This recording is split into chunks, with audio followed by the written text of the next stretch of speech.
What's up, guys? It's Okage Puya here. And, from the title of the video, I just want to talk about Portugal going to this tournament. I already posted my group stage predictions for the Euros, and I'm going to post a video tomorrow doing my whole predictions, like who I think is going to be top scorer, doing the whole knockout bracket and everything. But I did want to talk about Portugal because I think Portugal as a national team is an interesting conversation because I think partly maybe because of Ronaldo, but maybe because of illusion and delusion, people seem to always put Portugal up there. They seem to always put their trust in this Portuguese team into thinking that these guys are serious contenders for a trophy, whether it be at the Euros and the World Cup. And I don't understand it, especially going to these Euros. They're basically tied third favorites for the tournament, along with Germany, fourth favorites barely. And I still think that's too high. I still think for this Portugal team, it is too high. And there's three main reasons why I think Portugal is overrated. I don't have big expectations for Portugal this tournament. I'm sorry. For me, I think we're looking at quarterfinals. Quarterfinals. I could see a quarterfinals exit for Portugal, and I wouldn't be surprised by that.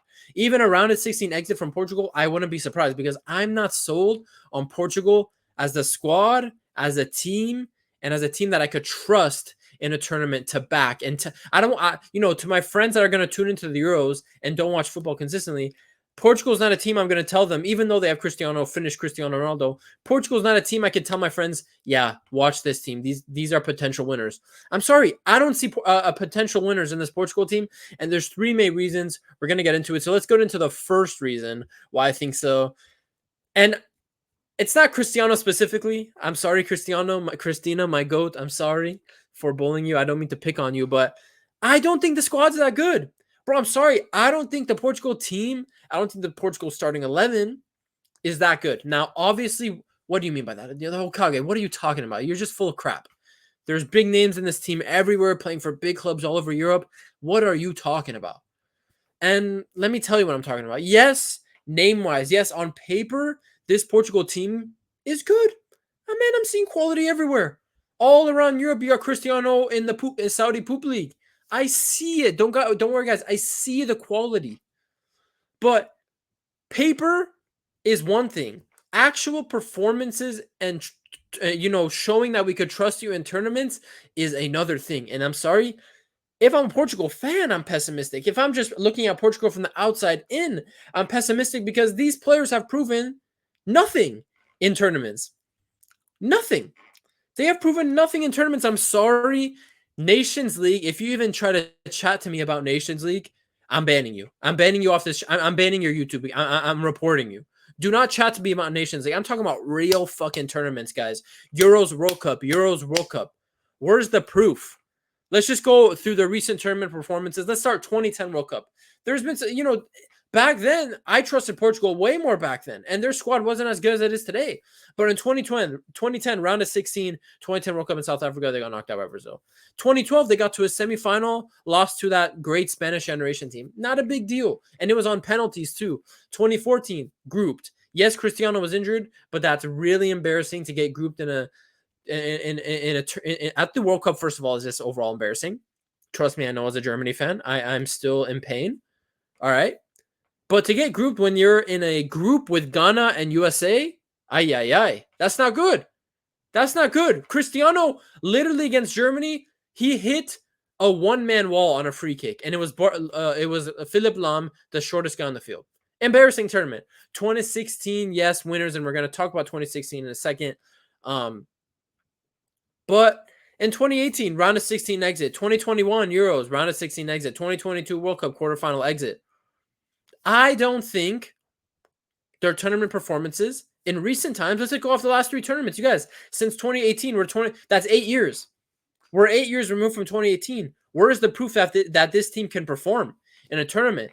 Yes, let's just go down the squad. Their goalkeeper, it does seem like Diogo Costa is going to be the starting goalie for Portugal. I think he's a great goalie. I think he could I could see him lifting that Euros trophy. You don't always need the best goalie in the world to win a tournament, right? I don't care. So it's cool. Defense. Based off performance, Pepe, 40-something-year-old Pepe is still Portugal's best player in defense. I don't care what you say. He performs the best. He's the best on form this season as well. He was so good for Porto in the Champions League. He deserved to go on against Arsenal, but his team failed him. Pepe is still the best defender in this Portugal team. I'm sorry, Ruben Diaz, great player for City, doesn't perform for Portugal. Where's the performances? Cancelo goes for Portugal in the tournaments. Where are the performances? Nuno Mendes is still young. I'm not going to put too much on him because, he's still a very young fullback. So I'm not putting too much expectation on him. But still, where are the performances Nuno Mendes in a Portugal jersey at a tournament? Now, obviously, I think he only played at the last World Cup. And I'm not sure if he even played, but still, where's the proof? He's an outlier. And then also other defenders in the defense that Roberto Martinez, a manager, the manager we're talking about in a second, Ignacio from Sporting, Antonio Silva from Benfica. These are still unknown players for me in defense, and that's the biggest thing for me with this Portugal team. I can't sit here and tell you, yeah, they'll make a semis. I can't sit here and tell you with confidence because I have no reason to believe so. I have no reason to believe so. So, going into midfield too, Bruno, nobody, in my opinion, in this midfield performs for Portugal consistently. Really, no one. Bruno sucks. I don't care. I know Bruno has, for Portuguese fans and some Man U fans, he has a strong, loyal fan base. But I'm sorry, Bruno Fernandes is ass. I don't think he's a great player. When he gets the football, he thinks we're playing hot potato and he launches it 50 yards. Always playing long balls, never controlling the game. And, there's a bunch of still like the defense, like that, guys like Ignacio, Antonio Silva. In the midfield, there's players in the Portugal team I'm just not sure of yet. We're going to see them in this tournament.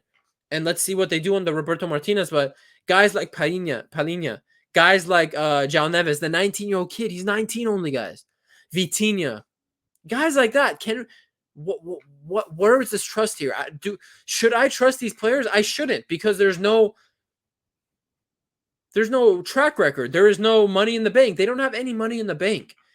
And so it confuses me when people rate Portugal so highly when you have a midfield that is relatively inexperienced in these international tournaments. You have a midfield where no one really consistently performs and shows up for Portugal, especially in the tournaments. I just am confused. And the same thing in attack. I'm sorry, guys. I am not going to sit here and rep Cristiano Ronaldo, the Saudi Poop League top scorer, in 2024. I'm not. Yes, I think he should still start, but he's only starting because Gonzalo Ramos, since the 2022 World Cup, has been horrendous. He's been garbage. He had a horrible season for PSG right now. So Cristiano Ronaldo is still your striker. Bernardo Silva, Rafael Leao, João Felix. Who am I missing? João Felix, Jota. 4 of these. You guys, that's 4 huge names. Where are the performances for Portugal? Where's the consistency for Portugal? Where are the things that make me say, wow, he represents Portugal. He really stands up and shows the best of himself for Portugal. No one, guys. No one. And in the last Euros, let's go back to 2021. I'll say now, Renato Sanchez was Portugal's best player at the last Euros. If I remember clearly, this guy was the best player for Portugal, and he's not even here anymore. I don't even know what Renato Sanchez is doing anymore. Who knows where he is in his career right now? So this squad, man, people really big up this squad because, yes, they have tons of names that play for the best teams in Europe. But this team, these players for Portugal, no, I don't trust any of them. They don't consistently perform for Portugal. The players who have been in this team for a while have shown that they can't be trusted in the big boy tournaments. I'm going to say it honestly, Pepe is the only one I trust in the big boy tournaments in this team. I'm sorry. Pepe is the only one I trust. And, we're going to get to the next point as to why I think people overrate Portugal. And it's because of the one success they had. Euro 2016. And I'm sorry, guys, people like to big up, this is Cristiano Ronaldo's big W, Portugal, hoorah this, hoorah that. This tournament was all about defense. They didn't win a single game in 90 minutes. Defense, got 3rd place in their group. I am sorry, this is one of the most fluky international wins of all time. And by fluky, I mean, maybe they did deserve it because they were such a good defensive team this tournament, but that attack was stinky. I could still smell that attack since 2016. It was so smelly. Ronaldo wasn't that good this tournament. He had like two highlights: the back flick, the back heel flick goal, and the little. I think he had like a little skill against France before he got injured or something. I don't even know in the final. This tournament, I think, has disillusioned a lot of people with Portugal. They think, oh, wow, Cristiano Ronaldo finally won something with Portugal. We could take Portugal seriously. We could take them seriously in the future. But what has happened since 2016? 2018, round of 16 exit to Uruguay. And that was not a good Uruguay. I'm sorry, guys. That was not a good Uruguay team. Suarez was starting to taper out. Cavani, Cavani was still doing his thing. Godin, at the end of his career, that was not a great Uruguay team, and they got bounced out by Cavani in the round of 16 of the 2018 World Cup. In 2021, these guys got third place again in their group behind France and Germany. Their best performance at that tournament was the first game against Hungary, and that was because Hungary was still getting into the tournament. After that, we saw how good of a team Hungary could be. But Portugal, to get bounced out of the round of 16 while finishing third place in your group and losing to Belgium, a team who on paper and who everyone was saying, you guys should beat this Belgium team. And they lost to not Eden Hazard, Thorgan Hazard. His little bro dunked on you guys. And in the 2022 World Cup, you didn't perform that well in the 2022 World Cup group stages. I didn't think Portugal was that impressive. Freaking Ronaldo was trying to claim a Bluetooth goal against, I think it was Ghana. You guys lost to South Korea. The same South Korea team that went on to the round of 16 to get smashed into a pulp by Brazil. And yes, you guys went on, beat Switzerland 6-1 in the round of 16. But I'm sorry, guys. I know I'm, maybe changing the goalposts or not giving Portugal enough credit here. But that 6-1 wasn't because Portugal was brilliant.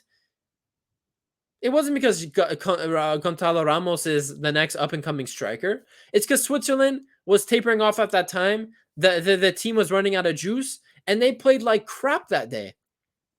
Switzerland capitulated that day. It was more a Swiss capitulation than the Portuguese masterclass.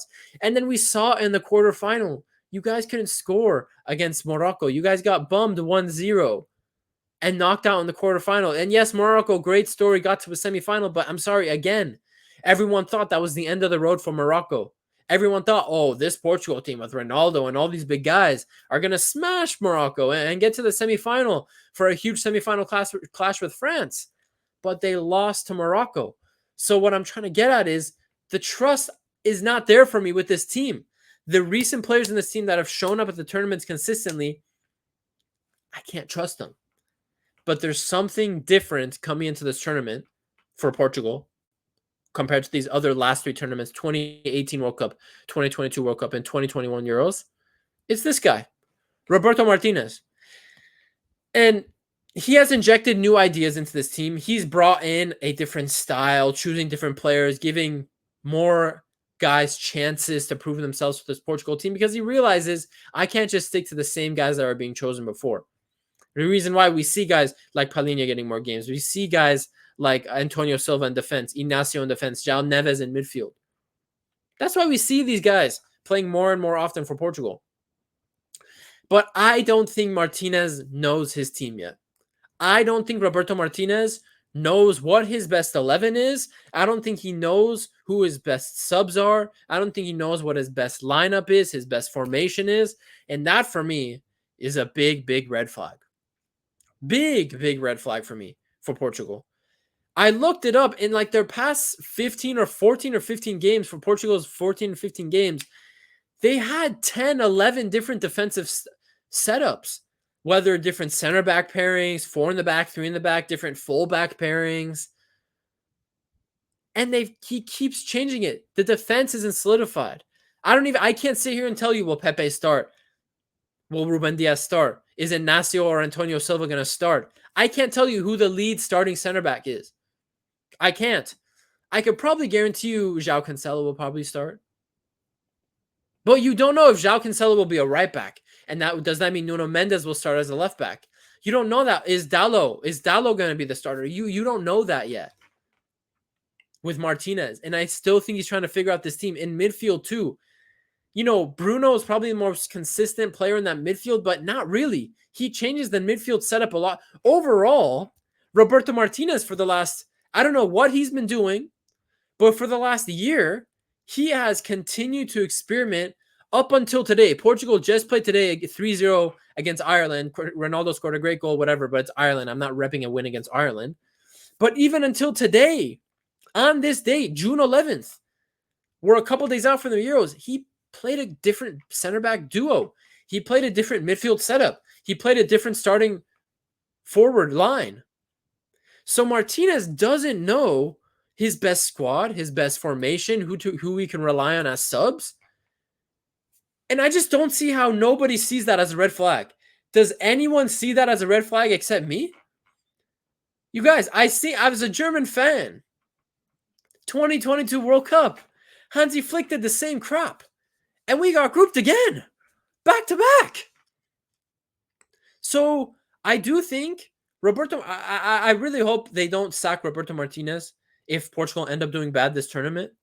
I really hope they don't do that, because I think if you continue to give Roberto Martinez time, the time he needs, he could gear this up-and-coming Portuguese generation for the 2026 World Cup to have a good run, to have a serious chance. But they need to prove something at this tournament. And Roberto Martinez, the amount of changes he's doing with the squad and all that, I can't trust that